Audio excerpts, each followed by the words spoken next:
Matt, was it as good on video as it looked on the field when you watched it? I mean, there were some good things. There's still stuff like every game to clean up, you know, and we really just got to keep improving every time we hit the grass. Well, you made stopping the run a point of emphasis, and you did a good job, especially on Smith. What were the keys to that? Guys doing their job, guys straining, guys playing with great leverage. You know, you heard it over and over in training camp, and it doesn't change from week to week.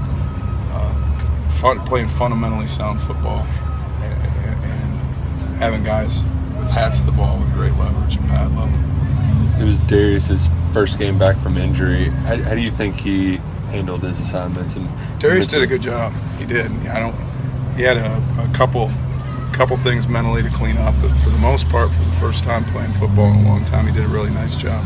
Was it encouraging to see him kind of rewarded by, you know, making some big plays, forcing that fumble? Yeah, I mean, that's it.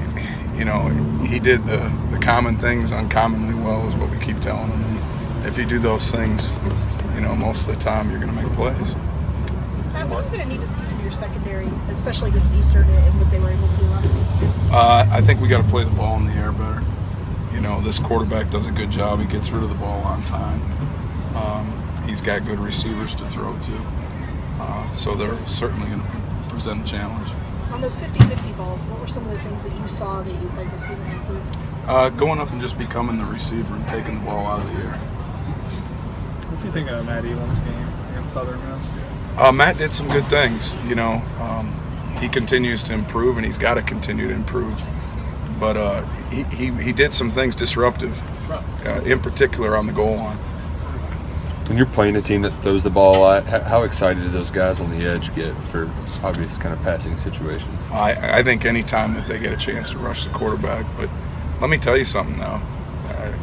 EKU's got two big, good backs, too. It's still going to start with stopping the run. You know, when you make a team one-dimensional, then you earn the right to rush the passer. But if you don't stop the run, you don't earn the right to rush the passer. Mark said today on the teleconference that the last game was probably Courtney Love's most complete game that he's had at UK. What did he do well? What were some of the things that you saw that? He was in better football position. He did a good job tearing off blocks. I thought on some of their counter schemes and zone schemes, he played downhill, which was good. He was just in better football position. Mark said you got production from 8 linemen in that game. Was that about what you expected, or were you surprised by getting that? You know, going in, you know, Coach LeBlanc has done a great job of developing that group, and we knew with that heat and just our youth, kind of our power was going to be in numbers. And he did a good job selling that to the guys, and he got a lot of production on a lot of different guys, which was great. He has a style about teaching and how he interacts with the players and all. It's not you know, humdrum and beating or whatever, you know. What's his way of teaching? How does he get across? You know, you can be demanding without being loud.